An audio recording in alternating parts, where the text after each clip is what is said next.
Hi everyone, welcome back to simple and beautiful channel. ಎಲ್ಲರೂ ಹೇಗಿದ್ದೀರಾ? High hope ಎಲ್ಲರೂ ಚೆನ್ನಾಗಿದ್ದೀರಾ ಅಂತ ಭಾವಿಸ್ತಾ, ಇವತ್ತಿನ ರೆಸಿಪಿ ಬಂದು ಒಂದು ಕ್ವಿಕ್ಕಾಗಿ ಮಾಡುವಂಥ ಬ್ರೇಕ್ಫಾಸ್ಟ್ ಅಂತಲೇ ಹೇಳ್ಬೋದು. ಹಾಗಿದ್ರೆ ಅದನ್ನು ಹೇಗೆ ಮಾಡೋದು ಅಂತ ಈ ವಿಡಿಯೋದಲ್ಲಿ ನೋಡೋಣ. ಅಕ್ಕಿ ನುಚ್ಚಿದ್ರೆ ಸಾಕು, ಅಕ್ಕಿ ನುಚ್ಚಲ್ಲಂತೂ ಒಂದು ಸೂಪರಾದ ಬ್ರೇಕ್ಫಾಸ್ಟನ್ನು ಮಾಡ್ಬೋದು. ನೋಡಿ, ಈಗ ಅಕ್ಕಿ ನುಚ್ಚನ್ನು ಚೆನ್ನಾಗಿ ಹುರ್ಕೋತಿದ್ದೀನಿ.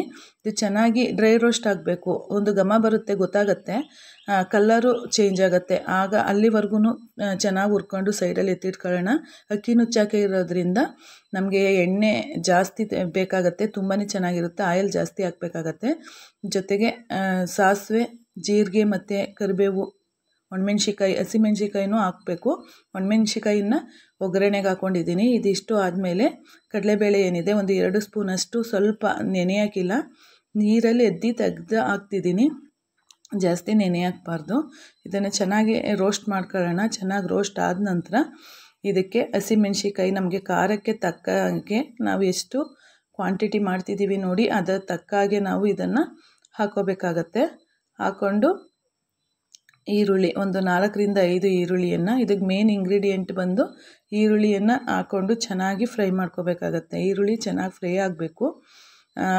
ಇದು ರೋಸ್ಟ್ ಮಾಡ್ತಾ ಇರಬೇಕು, ಆಯಿಲಲ್ಲೇ ಫ್ರೈ ಆಗಬೇಕಾಗಿರೋದ್ರಿಂದ ನೋಡಿ ಈ ಹಂತದವರೆಗೂ ಫ್ರೈ ಮಾಡ್ಕೋಬೇಕು. ಅದು ಚೆನ್ನಾಗಿ ರೋಸ್ಟ್ ಆಗಬೇಕು.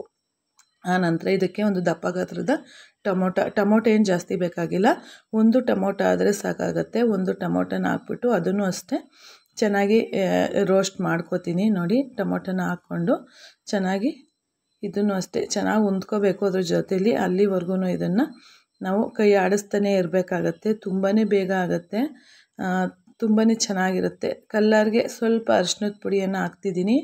ಬೇಕಂದರೆ ಹಾಕೋಬೋದು, ಇಲ್ಲಾಂದರೆ ಸ್ಕಿಪ್ ಮಾಡ್ಬೋದು.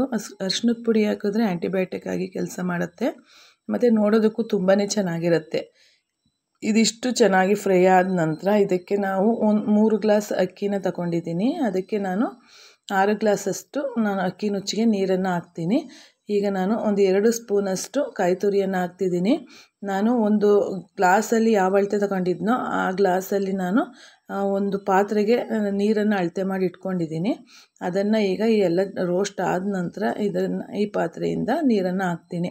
ಒಂದೇ ಸತಿ ಹಾಕಬೇಕು. ಹಾಕ್ಬಿಟ್ಟು ಚೆನ್ನಾಗಿ ಅದನ್ನು ಕುದಿಯೋದಕ್ಕೆ ಬಿಡಬೇಕು. ಜೊತೆಗೆ ರುಚಿಗೆ ತಕ್ಕಷ್ಟು ಉಪ್ಪನ್ನು ಹಾಕಿ ಕುದಿ ಬಂದ ನಂತರ ನಾವೇನು ಅಕ್ಕಿ ನುಚ್ಚನ್ನು ರೆಡಿ ಮಾಡಿ ಇಟ್ಟಿದ್ದೀವಲ್ಲ ಅದನ್ನು ಚೆನ್ನಾಗಿ ತಿರುಗಬೇಕಾಗತ್ತೆ. ಆ ಕ್ಲಿಪ್ಪಿಂಗ್ ಮಿಸ್ ಆಗಿದೆ. ನಿಧಾನವಾಗಿ ಹಾಕ್ಕೊಂಡು ನೋಡಿ, ಉಪ್ಪು ಹಾಕ್ಬಿಟ್ಟು ಕುದಿ ಬಂದ ನಂತರ ಅದನ್ನು ನಿಧಾನವಾಗಿ ತಿರುಗಬೇಕು. ನಿಧಾನವಾಗಿ ಹಾಕ್ಕೊಂಡು ಗಂಟಾಗದೇ ಇರೋ ರೀತಿ ತಿರುಗಿದ್ರೆ ನೋಡಿ, ಈಗ ಉಪ್ಪಿಟ್ಟು, ಅಕ್ಕಿ ನುಚ್ಚಿನ ಉಪ್ಪಿಟ್ಟು ತಿನ್ನೋದಕ್ಕೆ ತುಂಬಾ ರುಚಿಯಾಗಿದೆ. ನೋಡಿ, ನೋಡೋದಕ್ಕೆ ಎಷ್ಟು ಕಲರ್ಫುಲ್ ಆಗಿದೆ. ಈ ವಿಡಿಯೋ ನೋಡಿ ನಿಮ್ಮ ಅನಿಸಿಕೆ ಅಭಿಪ್ರಾಯನ ತಿಳಿಸಿ. ಧನ್ಯವಾದಗಳು.